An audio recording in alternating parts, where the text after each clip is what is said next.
Chapter 15. That evening, at 8:30, exquisitely dressed and wearing a large buttonhole of Parma violets, Dorian Gray was ushered into Lady Narborough's drawing-room by bowing servants. His forehead was throbbing with maddened nerves, and he felt wildly excited, but his manner as he bent over his hostess's hand was as easy and graceful as ever. Perhaps one never seems so much at one's ease as when one has to play a part. Certainly no one looking at Dorian Gray that night could have believed that he had passed through a tragedy as horrible as any tragedy of our age. Those finely shaped fingers could never have clutched a knife for sin, nor those smiling lips have cried out on God and goodness. He himself could not help wondering at the calm of his demeanor, and for a moment felt keenly the terrible pleasure of a double life. It was a small party, got up rather in a hurry by Lady Narborough, who was a very clever woman with what Lord Henry used to describe as the remains of really remarkable ugliness. She had proved an excellent wife to one of our most tedious ambassadors, and having buried her husband properly in a marble mausoleum, which she had herself designed, and married off her daughters to some rich, rather elderly men, she devoted herself now to the pleasures of French fiction, French cookery, and French esprit when she could get it. Dorian was one of her especial favorites, and she always told him that she was extremely glad she had not met him in early life. "I know, my dear, I should have fallen madly in love with you," she used to say, "and thrown my bonnet right over the mills for your sake. It is most fortunate that you were not thought of at the time. As it was, our bonnets were so unbecoming, and the mills were so occupied in trying to raise the wind, that I never had even a flirtation with anybody. However, that was all Narborough's fault. He was dreadfully short-sighted, and there is no pleasure in taking in a husband who never sees anything." Her guests this evening were rather tedious. The fact was, as she explained to Dorian, behind a very shabby fan, one of her married daughters had come up quite suddenly to stay with her, and, to make matters worse, had actually brought her husband with her. "I think it is most unkind of her, my dear," she whispered. "Of course I go and stay with them every summer after I come from Hamburg, but then an old woman like me must have fresh air sometimes, and besides, I really wake them up. You don't know what an existence they lead down there. It is pure unadulterated country life. They get up early, because they have so much to do, and go to bed early, because they have so little to think about. There has not been a scandal in the neighborhood since the time of Queen Elizabeth, and consequently they all fall asleep after dinner. You shan't sit next either of them. You shall sit by me and amuse me." Dorian murmured a graceful compliment and looked round the room. Yes, it was certainly a tedious party. Two of the people he had never seen before, and the others consisted of Ernest Harrowden, one of those middle-aged mediocrities so common in London clubs who have no enemies, but are thoroughly disliked by their friends; Lady Ruxton, an overdressed woman of 47, with a hooked nose, who was always trying to get herself compromised, but was so peculiarly plain that to her great disappointment no one would ever believe anything against her; Mrs. Erlynne, a pushing nobody, with a delightful lisp and Venetian red hair; Lady Alice Chapman, his hostess's daughter, a dowdy dull girl, with one of those characteristic British faces that, once seen, are never remembered, and her husband, a red-cheeked, white-whiskered creature who, like so many of his class, was under the impression that inordinate joviality can atone for an entire lack of ideas. He was rather sorry he had come, till Lady Narborough, looking at the great ormolu gilt clock that sprawled in gaudy curves on the mauve-draped mantel-shelf, exclaimed how horrid of Henry Wotton to be so late. "I sent round to him this morning on chance and he promised faithfully not to disappoint me."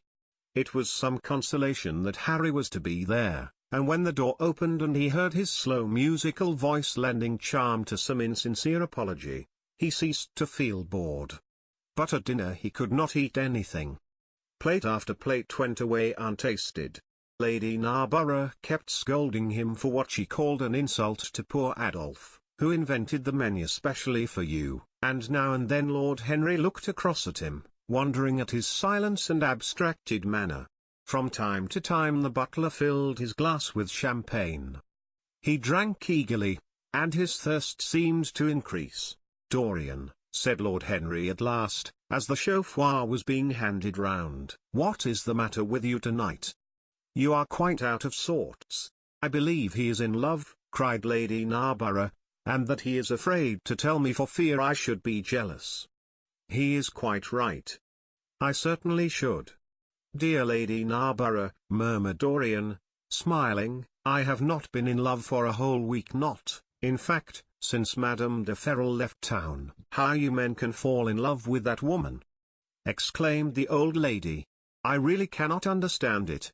It is simply because she remembers you when you were a little girl." "Lady Narborough," said Lord Henry, "she is the one link between us and your short frocks." "She does not remember my short frocks at all, Lord Henry. But I remember her very well at Vienna 30 years ago, and how décolletée she was then." "She is still décolletée," he answered, taking an olive in his long fingers, "and when she is in a very smart gown she looks like an edition deluxe of a bad French novel.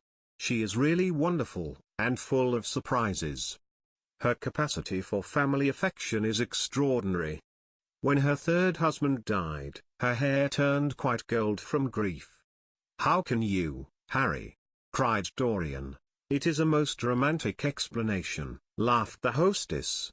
"But her third husband, Lord Henry? You don't mean to say Ferrol is the fourth?" "Certainly, Lady Narborough. I don't believe a word of it." "Well, ask Mr. Gray. He is one of her most intimate friends." "Is it true, Mr. Gray?"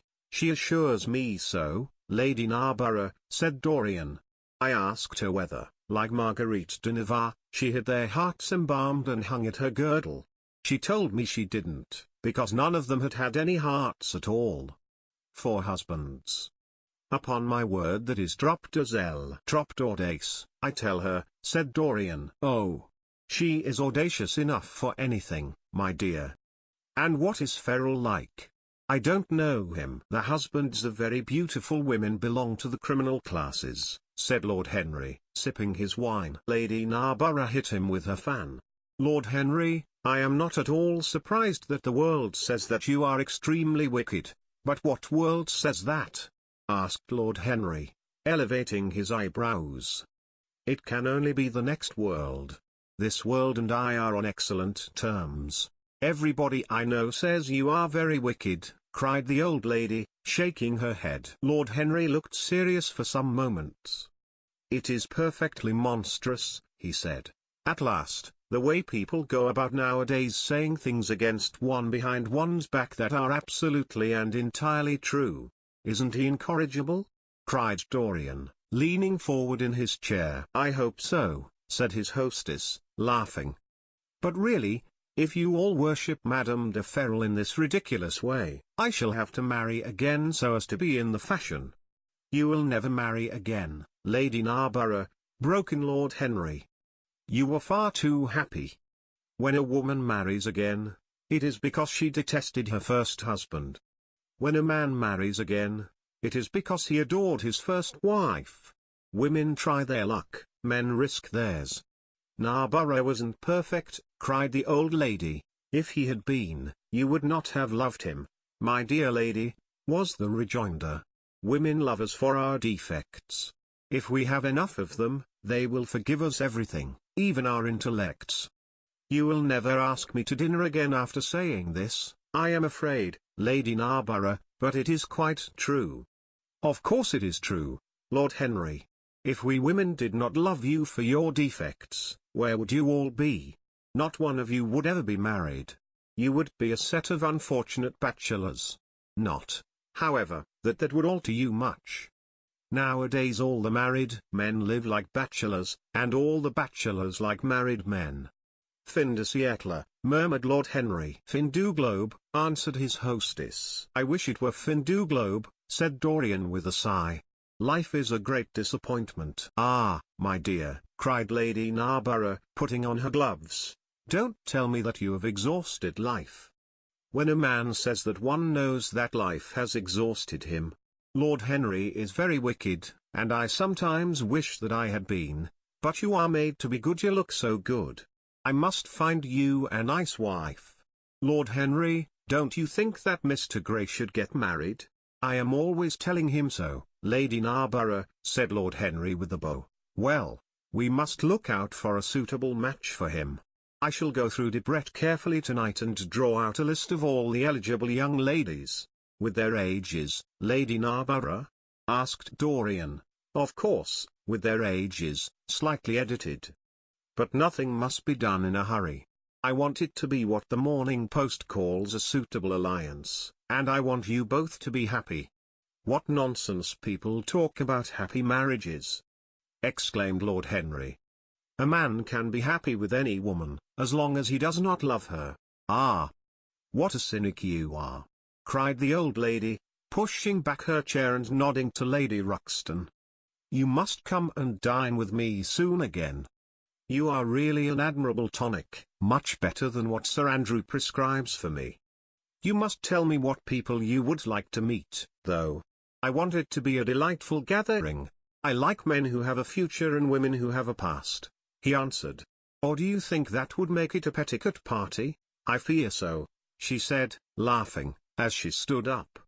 1,000 pardons, my dear Lady Ruxton, she added. I didn't see you hadn't finished your cigarette. Never mind, Lady Narborough. I smoke a great deal too much.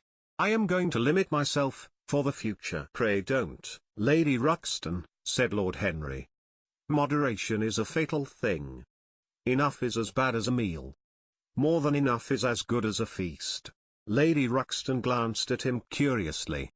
You must come and explain that to me some afternoon, Lord Henry. It sounds a fascinating theory, she murmured, as she swept out of the room. Now, mind you don't stay too long over your politics and scandal, cried Lady Narborough from the door. If you do, we are sure to squabble upstairs. The men laughed, and Mr. Chapman got up solemnly from the foot of the table and came up to the top. Dorian Gray changed his seat and went and sat by Lord Henry. Mr. Chapman began to talk in a loud voice about the situation in the House of Commons. He guffawed at his adversaries. The word doctrinaire, word full of terror to the British mind, reappeared from time to time between his explosions. An alliterative prefix served as an ornament of oratory. He hoisted the Union Jack on the pinnacles of thought. The inherited stupidity of the races and English common sense he jovially termed it was shown to be the proper bulwark for society. A smile curved Lord Henry's lips, and he turned round and looked at Dorian. Are you better, my dear fellow? He asked. You seemed rather out of sorts at dinner. I am quite well, Harry. I am tired. That is all. You were charming last night. The little Duchess is quite devoted to you. She tells me she is going down to Selby. She has promised to come on the 20th. Is Monmouth to be there, too? Oh, yes, Harry. He bores me dreadfully, almost as much as he bores her. She is very clever, too clever for a woman. She lacks the indefinable charm of weakness. It is the feet of clay that make the gold of the image precious. Her feet are very pretty, but they are not feet of clay. White porcelain feet, if you like. They have been through the fire, and what fire does not destroy, it hardens. She has had experiences. How long has she been married? Asked Dorian. An eternity, she tells me. I believe, according to the peerage, it is 10 years, but 10 years with Monmouth must have been like eternity, with time thrown in. Who else is coming? Oh, the Willoughbys, Lord Rugby and his wife, our hostess, Geoffrey Clouston, the usual set. I have asked Lord Grotrian. I like him, said Lord Henry. A great many people don't, but I find him charming. He atones for being occasionally somewhat overdressed by being always absolutely overeducated. He is a very modern type. I don't know if he will be able to come, Harry. He may have to go to Monte Carlo with his father. Ah! What a nuisance people's people are. Try and make him come. By the way, Dorian, you ran off very early last night. You left before 11. What did you do afterwards? Did you go straight home? Dorian glanced at him hurriedly and frowned. "No, Harry," he said at last, "I did not get home till nearly 3. Did you go to the club?" "Yes," he answered. Then he bit his lip. "No, I don't mean that. I didn't go to the club. I walked about. I forget what I did." "How inquisitive you are, Harry. You always want to know what one has been doing. I always want to forget what I have been doing. I came in at 2:30, if you wish to know the exact time. I had left my latchkey at home, and my servant had to let me in. If you want any corroborative evidence on the subject, you can ask him." Lord Henry shrugged his shoulders. "My dear fellow, as if I cared. Let us go up to the drawing room." "No sherry, thank you, Mr. Chapman. Something has happened to you, Dorian." "Tell me what it is." "You are not yourself tonight. Don't mind me, Harry. I am irritable, and out of temper. I shall come round and see you tomorrow, or next day. Make my excuses to Lady Narborough. I shan't go upstairs. I shall go home. I must go home." "All right, Dorian. I dare say I shall see you tomorrow at tea time. The Duchess is coming." "I will try to be there, Harry," he said, leaving the room. As he drove back to his own house, he was conscious that the sense of terror he thought he had strangled had come back to him. Lord Henry's casual questioning had made him lose his nerve for the moment, and he wanted his nerve still. Things that were dangerous had to be destroyed? He winced. He hated the idea of even touching them, yet it had to be done. He realized that, and when he had locked the door of his library, he opened the secret press into which he had thrust Basil Hallward's coat and bag. A huge fire was blazing. He piled another log on it. The smell of the singeing clothes and burning leather was horrible. It took him 3/4 of an hour to consume everything.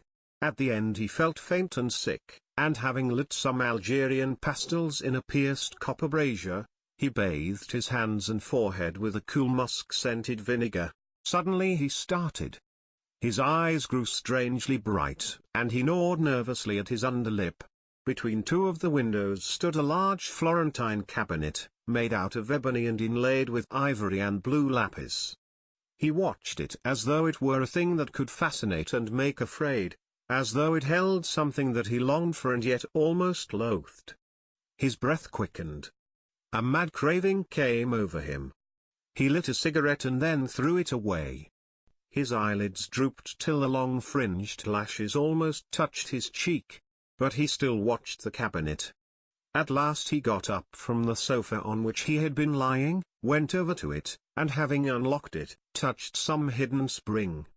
A triangular drawer passed slowly out. His fingers moved instinctively towards it, dipped in, and closed on something. It was a small Chinese box of black and gold dust lacquer, elaborately wrought, the sides patterned with curved waves, and the silken cords hung with round crystals and tasseled in plaited metal threads. He opened it. Inside was a green paste, waxy in luster, the odor curiously heavy and persistent. He hesitated for some moments, with a strangely immobile smile upon his face. Then shivering, though the atmosphere of the room was terribly hot, he drew himself up and glanced at the clock. It was 20 minutes to 12. He put the box back, shutting the cabinet doors as he did so, and went into his bedroom. As midnight was striking bronze blows upon the dusky air, Dorian Gray, dressed commonly, and with a muffler wrapped round his throat, crept quietly out of his house. In Bond Street he found a hansom with a good horse. He hailed it and in a low voice gave the driver an address. The man shook his head. "It is too far for me," he muttered. "Here is a sovereign for you," said Dorian.